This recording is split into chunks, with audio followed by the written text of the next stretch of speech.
విదేశీ విద్యార్థులకు ట్రంప్ సర్కార్ మరో షాక్. వీసా నిబంధనలు ఉల్లంఘించకపోయినా చర్యలు అంటూ సెంట్రల్ మిచిగాన్. ఇక స్టాక్ మార్కెట్ విషయానికి వస్తే స్టాక్ మార్కెట్ షేక్ అవుతోంది.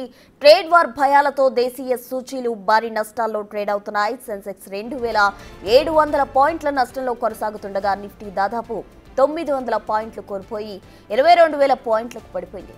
ఓవరాల్ గా సెన్సెక్స్ నిఫ్టీ 3% కోల్పోయాయి. టారిఫ్ పెంచుతూ ట్రంప్ నిర్ణయం తీసుకున్నారు. దీంతో గ్లోబల్ మార్కెట్ ఇంకా కోలుకోలేదు. ఇంతలోనే చైనా కూడా రివెంజ్ టారిఫ్ కు సిద్ధమైంది. దాంతో ఇన్వెస్టర్లకు ట్రేడ్ వార్ భయం పట్టుకుంది. గరిష్ట లాభాల దగ్గర అమ్మకాలకు సిద్ధమయ్యారు. దాంతో దేశీయ సూచీలు తీవ్ర ఒత్తిడిని ఎదుర్కొంటున్నాయి.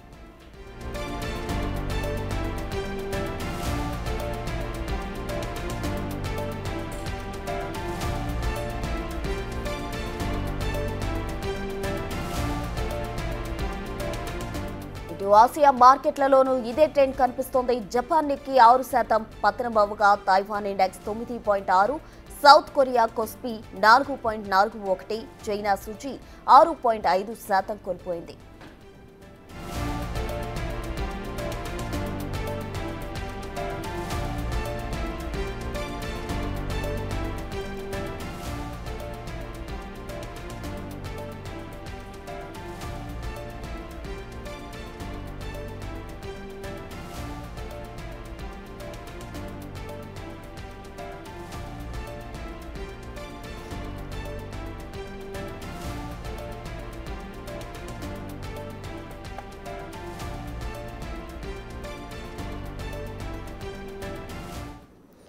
ట్రంప్ టారిఫ్ల దెబ్బకు దేశీయ స్టాక్ మార్కెట్లు కుదేలైన పరిస్థితి. దీనికి సంబంధించి మనతో డిస్కస్ చేసేందుకు బిజినెస్ అనలిస్ట్ నాగేంద్ర సాయి సిద్ధంగా ఉన్నారు. నమస్తే అండి. నమస్కారం అండి. నమస్తే అండి. మనం ప్రస్తుతం చూస్తూ ఉన్నాం మార్కెట్లు పతనం అవుతూ వస్తున్నాయి టారిఫ్ దెబ్బకు. అటు చైనా కూడా టారిఫ్లు విధిస్తోంది. దీని మొత్తానికి సంబంధించి కూడా స్టాక్ మార్కెట్లు కావచ్చు ఇవన్నీ కూడా కుదేలవుతున్న పరిస్థితి. ఏ విధంగా చూడాలంటారు? మార్కెట్లు పతనం కావడానికి గల కారణాలేంటి? సో ఈ రోజు క్రాష్ వల్ల దాదాపుగా 19 lakh crores of market capitalization తగ్గిందని చెప్పొచ్చు అండి. ఎందుకంటే ఈ ట్రంప్ టారిఫ్ ఎఫెక్ట్ అనేది మొత్తం ప్రపంచ మార్కెట్స్ అన్నిటిని కూడా షాటర్ చేస్తుంది. Not only Indian markets, Japanese markets అయినా, హాంకాంగ్ మార్కెట్స్, చైనీ మార్కెట్స్ ఇవన్నీ కూడా వాళ్ళ భారీ ఎత్తున క్రాష్ అయితే చూసాం. వాస్తవానికి ఆ మార్కెట్స్ తో పోలిస్తే మన మార్కెట్స్ కొద్దిగా వాళ్ళ తక్కువే పడిందని చెప్పుకోవచ్చు. ఆల్మోస్ట్ వాటితో పోలిస్తే 40% మాత్రమే మన మార్కెట్స్ క్రాష్ అయ్యాయి. ఎందుకంటే నికాయ్ ఆల్మోస్ట్ జపాన్స్ నికాయ్ 7% దాకా పడింది. హాంకాంగ్ మార్కెట్స్ 11% దాకా పడ్డాయి. షాంఘై ఆల్మోస్ట్ అంటే చైనా షాంఘై ఆల్మోస్ట్ 6.5% దాకా పడింది. నిఫ్టీ మాత్రమే 4% వరకు ఫాల్ తో ఇవాళ కొద్దిగా అరెస్ట్ అయిందని చెప్పుకోవచ్చు. Other than that when compared with Asian markets, మన మార్కెట్స్ కొద్దిగా గొప్ప సేఫర్ సైడ్ మీద ఉన్నాయి. ఎందుకంటే వాటి effect when compared with other Asian markets మన మార్కెట్స్ మీద అంత ఎఫెక్ట్ ఉండకపోవచ్చు. డొనాల్డ్ టారిఫ్స్ ఎఫెక్ట్ అనేది కూడా మెజారిటీ ఆఫ్ ది ఇది మాట్లాడుకుంటున్న అంశం. అండ్ దీనికి తోడు మనకు ఒక పాజిటివ్ అంశం ఏంటంటే ఇంటర్నేషనల్ మార్కెట్ లో క్రూడ్ ఆయిల్ $60 స్థాయికి వచ్చేసిందండి. అంటే ఒకప్పుడు $74-75 దాకా ఉన్న క్రూడ్ ఆయిల్ $60 వరకు రావడం వల్ల మనకి ఇంపోర్ట్ బిల్ చాలా గణనీయంగా తగ్గుతుంది. దీనికి తోడు రూపీ స్ట్రెంథన్ అవుతోంది. అండ్ మన జీడిపి నంబర్స్ కూడా 6.5-6.6% దాకా ఉండే ఛాన్సెస్ ఉన్నాయి అని చెప్పి most of the research agencies అన్ని కూడా చెప్తూ ఉన్న ఈ పాయింట్ ఆఫ్ టైమ్ లో ట్రంప్ టారిఫ్ ఎఫెక్ట్ మన మార్కెట్స్ అంతగా షాటర్ అయితే చేయలేదు. స్టిల్ ఇంకా మనకి buying momentum or buying opportunity వచ్చే ఛాన్సెస్ ఉన్నాయి. When compared with other emerging Asian economies తో పోలిస్తే మనం కొద్దిగా స్ట్రాంగ్ వికెట్ మీద ఉన్నామని చెప్పుకోవచ్చు అండి. సో అందువల్ల మరీ పానిక్ అవ్వాల్సిన అవసరం అయితే ఏమీ లేదు. అంటే ప్రెసెంట్ సుంకాలపై భారత్ ప్రభుత్వం కావచ్చు, అలాగే అమెరికా చర్చలు ఫలిస్తే పతనం ఆగుతుంది అనుకోవచ్చా? ఖచ్చితంగా అండి. ఎందుకంటే ఇప్పటికే వైట్ హౌస్ నుంచి వస్తున్న సమాచారం ప్రకారం దాదాపు 50 దేశాలు వైట్ హౌస్ ని సంప్రదించాయి టారిఫ్స్ ని తగ్గించాలి అని చెప్పి. ఈవెన్ వియత్నాం లాంటి కంట్రీస్ అయితే 0 టారిఫ్స్, అమెరికా నుంచి దిగుమతి అయ్యే వస్తువు మీద ఎలాంటి సుంకం లేకుండా 0 టారిఫ్స్ ఇవ్వడానికి మేము సిద్ధంగా ఉన్నామని చెప్పి వియత్నాం లాంటి కంట్రీస్ చెప్తున్నాయి.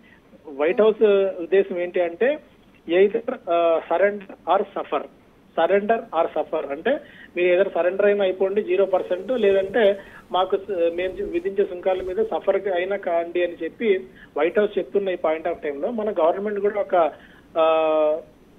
ఒక ఒక బృందాన్ని ఏర్పాటు చేసి ఆర్థిక శాఖ అలాగే వాణిజ్య మంత్రిత్వ శాఖల దీనిలో అందరు అధికారులు భేటీ అయ్యి మంత్రులు కూడా భేటీ అయ్యి దీని ఇంపాక్ట్ ఏ స్థాయిలో ఉంటుంది అని ఒక బేరీజ్ వేసుకున్న తర్వాత మళ్ళీ యుఎస్ ను సంప్రదించడానికి మనం అంతా కూడా సిద్ధంగా ఉన్నాము. వన్స్ మన వాళ్ళు కూడా రిటాలియేటరీ టారిఫ్స్ అంటే వాళ్ళు సుంకాలు విధించారు కాబట్టి మనం కూడా సుంకాలు విధించాలి అన్న మోడ్ లో కాకుండా కొద్దిగా సబ్మిసివ్ మోడ్ లోకి వెళ్ళి యుఎస్ తో కనుక మనం కొద్దిగా గొప్ప రాజీకి వచ్చే ప్రయత్నం కనుక చేసినట్టయితే మార్కెట్ ఫాల్ ఇక్కడ ఆగుతుంది. దానికి తోడు ఇతర ఎమర్జింగ్ ఎకానమీస్ తో పోలిస్తే మనకు అడ్వాంటేజ్ గా కూడా మారే ఛాన్సెస్ ఉన్నాయండి కొన్ని సెక్టార్స్ విషయంలో. అంటే మిగతా దేశాలతో పోలిస్తే మన దేశంపై ఏ స్థాయిలో ఈ ప్రభావం ఉండనుంది? అంటే మనం 52% విధించాము, వాళ్ళు 26% విధించారంటూ కూడా ట్రంప్ కూడా ప్రధానంగా దీనికి సంబంధించి చర్చించడం జరిగింది. సో ఏ విధంగా ఉండబోతుంది? ఉంటుందండి ఖచ్చితంగా. ఎందుకంటే డొనాల్డ్ ట్రంప్ నాట్ ఓన్లీ మొన్న, అంతకుముందు ఆయన అధికారంలోకి రాకముందు తన క్యాంపెయిన్స్ స్టార్ట్ చేసినప్పటి నుంచి కూడా ఈ టారిఫ్స్ విషయంలో చాలా గట్టిగానే మాట్లాడుతూ వస్తున్నారు. అంటే ఇతర ఎకానమీస్ తో పోలిస్తే అంటే సౌత్ కొరియా కానీ, జపాన్ కానీ, కొరియా, చైనీస్ మార్కెట్స్ తో పోలిస్తే, చైనీస్ ఎకానమీస్ తో పోలిస్తే మన టారిఫ్స్ కొద్దిగా తక్కువగా ఉన్నాయి. అండ్ దీనికి తోడు మనం ఏంటంటే మనం ముందు నుంచి కూడా అంత అగ్రెసివ్ మోడ్ లో లేము. డొనాల్డ్ ట్రంప్ మోడీని పదే ఫ్రెండ్ అని చెప్తూనే వస్తున్నప్పటికీ కూడా టారిఫ్స్ విధించారు. అయినా సరే మనం ఒకవేళ చైనా రిటాలియేటరీ మెజర్స్ లో భాగంగా అప్పుడే మొదలు పెట్టింది. యూరోపియన్ కానీ, కెనడా మార్కెట్స్ కానీ రిటాలియేటరీ ఇవ్వడానికి సిద్ధంగా ఉన్నాయి. కాకపోతే మనం ఆ రిటాలియేటరీ మోడ్ లో లేము. దీని ఇంపాక్ట్ ఎంతవరకు ఉంటుందని చర్చించి దాని తర్వాత యుఎస్ గవర్నమెంట్ తో మాట్లాడాలి అని చెప్పి మన ఫైనాన్స్ మినిస్ట్రీ కానీ, మన కామర్స్ మినిస్ట్రీ కానీ అనుకుంటున్న ఈ తరుణంలో ఇంపాక్ట్ ఉంటుంది. కాకపోతే ఆ ఇంపాక్ట్ ని సాధ్యమైనంత వరకు సబ్సిడైజ్ చేసుకోవడానికి ఉన్న మార్గాలు ఏవే ఉన్నాయని మనం అన్వేషిస్తున్నాం. కాబట్టి మనకు కొద్దిగా అంత భారీగా వరి కావాల్సిన అవసరం లేదు అనేది అయితే నా పాయింట్ ఆఫ్ వ్యూ అండి. అంటే మన దేశం నుంచి ఎక్కువగా రొయ్యలు ఇలాంటివి కూడా అమెరికా దేశానికి వెళ్తుంటాయి. అంటే ఆక్వా రంగానికి సంబంధించిన రైతులు కూడా ఆవేదన వ్యక్తం చేస్తున్నారు. ఆక్వా రంగానికి సంబంధించి ఇటువంటి టారిఫ్లు ఉండవద్దు అంటూ కూడా అటు సీఎం చంద్రబాబు కూడా కేంద్రానికి విన్నవించే పరిస్థితి. అంటే దీనికి సంబంధించి ఏమన్నా మినహాయింపు వస్తుందంటారా? ష్రింప్ ఫార్మింగ్ విషయంలో కూడా మనకి చాలా పెద్ద బిజినెస్ అండి. ఎస్పెషల్లీ ఏపీ మార్కెట్స్ నుంచి ఇప్పటికే ష్రింప్ ధరలు ప్రపంచవ్యాప్తంగా దాదాపు 10 నుంచి 15% మేర తగ్గాయి. కాకపోతే ఏంటంటే ఇప్పటి వరకు మనం చూస్తే ఇండియన్ ష్రింప్ వీటిలో దాదాపు 87% వరకు అంటే దాదాపు $4.5 బిలియన్ వరకు మనకి మార్కెట్ అయితే ఉంది. మనం ఇతర దేశాలకు ఎగుమతి చేసేది. వీటి మీద కూడా ఇంపాక్ట్ ఉంటుంది ఖచ్చితంగా ఈ ష్రింప్ విషయంలో కూడా. కాకపోతే ఏంటంటే మనం కేంద్రంతో కొద్దిగా సయోధ్యలో ఉన్నాము. కేంద్ర ప్రభుత్వానికి మనం ఏదైనా చెప్తే అంటే ఏపీ రైతులు ఏదైనా చెప్తే కొద్దిగా గొప్ప వినే అవకాశం కూడా ఉంది. కాబట్టి అటువైపు కేంద్రాన్ని ఒప్పించి కేంద్రం ద్వారా అటువైపు ఆక్వా ఇంపోర్ట్స్ విషయంలో కూడా కొద్దిగా యుఎస్ గవర్నమెంట్ ఒప్పించడానికి ప్రయత్నాలు అయితే జరుగుతున్నాయండి. నాగేంద్ర సాయి గారు, మదుపుదారులకు మీరిచ్చే సలహా ఏంటి?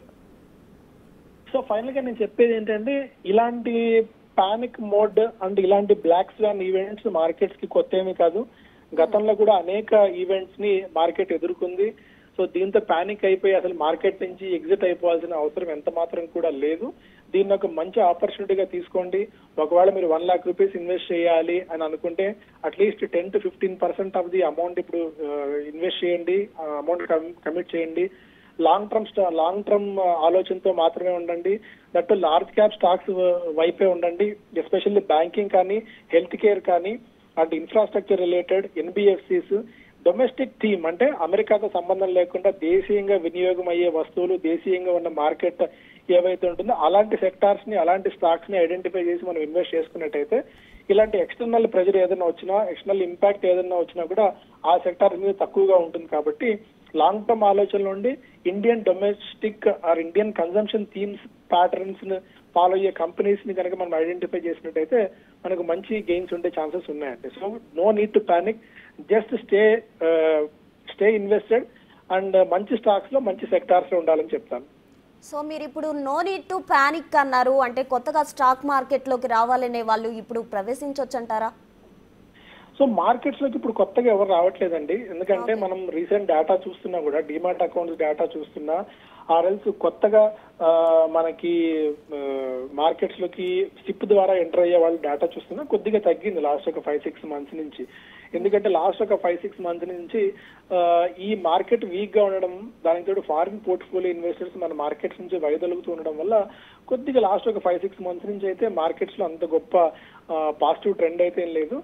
బట్ నేను చెప్పేది ఏంటంటే this is the right time, and ఇట్లాంటి ఈవెంట్స్ ఏదైనా వచ్చినప్పుడు మనం ఎన్కాష్ చేసుకోవడానికి మంచి ఆపర్చునిటీ అవుతుందండి. ట్రేడర్స్ కాకుండా ఎవరైతే ఇన్వెస్టర్స్ ఉంటారో లాంగ్ టర్మ్ ఆలోచన ఉన్న వాళ్ళకి this is the best time అని చెప్తాను.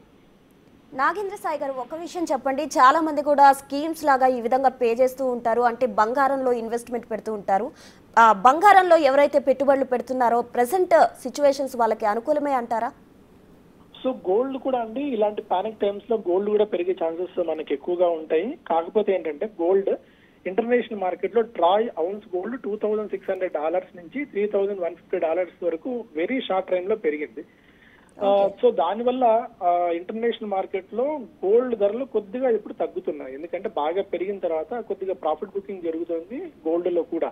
ఒకవేళ గోల్డ్ లో ఇన్వెస్ట్ చేద్దాం అనుకున్న వాళ్ళు ఎవరైనా ఉంటే గోల్డ్ ఈటీఎఫ్స్ లో కానీ సిల్వర్ ఈటీఎఫ్స్ లో కానీ మీరు ఇన్వెస్ట్ చేసుకునేందుకు ఒక బెస్ట్ టైం అని చెప్తాను. ఎందుకంటే ఇప్పుడు మార్కెట్స్ ఒకవేళ రూపీ స్ట్రెంత్ అవ్వడం వల్ల కొద్దిగా గోల్డ్ ధరలు ఒక 2,000 నుంచి 2,500 దాకా తగ్గినట్టు కనిపిస్తున్నప్పటికీ కూడా, ఒకవేళ యుఎస్ కనుక రెసెషన్ లోకి వెళ్తే, యుఎస్ మార్కెట్స్ మరింత పానిక్ మోడ్ లో కనుక వెళ్ళినట్టయితే గోల్డ్ పరోక్షంగా గోల్డ్ లోకి ఇన్వెస్ట్మెంట్ వెళ్లే అవకాశం చాలా ఎక్కువగా ఉంది.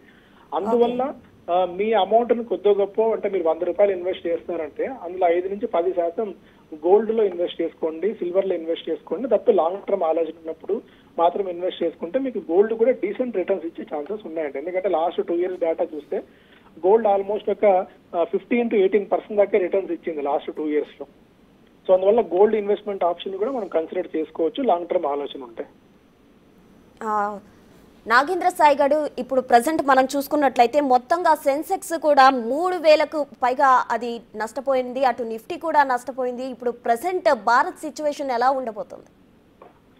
సో ఇంత ముందు కూడా చెప్తున్నట్టు ఇంటర్నేషనల్ మార్కెట్స్ తో పోలిస్తే మన మార్కెట్స్ అంత భారీ ఎత్తున నెగిటివ్ గా అయితే రియాక్ట్ కాలేదు. ఒక 4% ఫాల్ తో మాత్రమే మనం ఇక్కడ ఆగాం.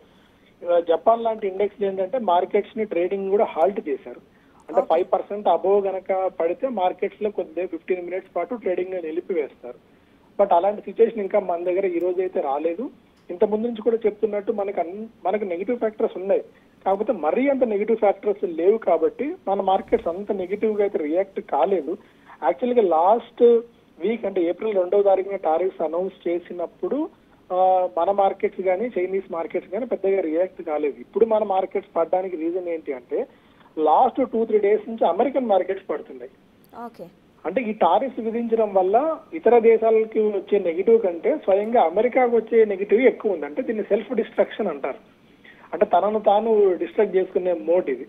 ఒకవేళ ఈ టారిఫ్స్ ఎఫెక్ట్ వల్ల అమెరికా రెసెషన్ లోకి కనుక వెళ్తుంది ఏమో అన్న ఒక భయం అయితే ఉంది. అంటే ఇప్పుడు మన దగ్గర ఎట్లా రిజర్వ్ బ్యాంక్ ఆఫ్ ఇండియా ఉంటుందో అక్కడ అమెరికాలో యుఎస్ ఫెడరల్ ఉంటుంది. ఆ US federal chief Jerome Powell చెప్తున్న అంశం ఏంటి అంటే ఇప్పుడు వడ్డీ రేట్లు తగ్గించడం పక్కన పెడితే ఈ టారిఫ్స్ ఎఫెక్ట్ వల్ల అమెరికా మళ్ళీ రెసెషన్ లోకి వెళ్ళిపోతుందేమో అన్న ఒక భయాన్ని ఏకంగా యుఎస్ ఫెడరల్ చీఫే చెప్తున్నారు. అందువల్ల ఒకవేళ యుఎస్ కనుక రెసెషన్ లోకి వెళ్తుందేమో అన్న భయంతో అమెరికన్ మార్కెట్స్ పడుతున్నాయి. అమెరికన్ మార్కెట్స్ పడడం వల్ల మన మార్కెట్స్ అన్ని కూడా పడుతున్నాయి. కానీ పర్సే మన మార్కెట్స్ విపరీతంగా నెగిటివ్ వచ్చిన దానికంటే అమెరికా పడుతోందన్న ఒక నెగిటివ్ ఫ్యాక్టర్ తో మన మార్కెట్స్ పడుతున్నాయి. కానీ మనకంటూ సిస్టమాటిక్ రిస్క్ భారీగా లేదని చెప్తానండి నేను. ఓకే, రైట్ అండి. థ్యాంక్ యూ నాగేంద్ర సాయి గారు.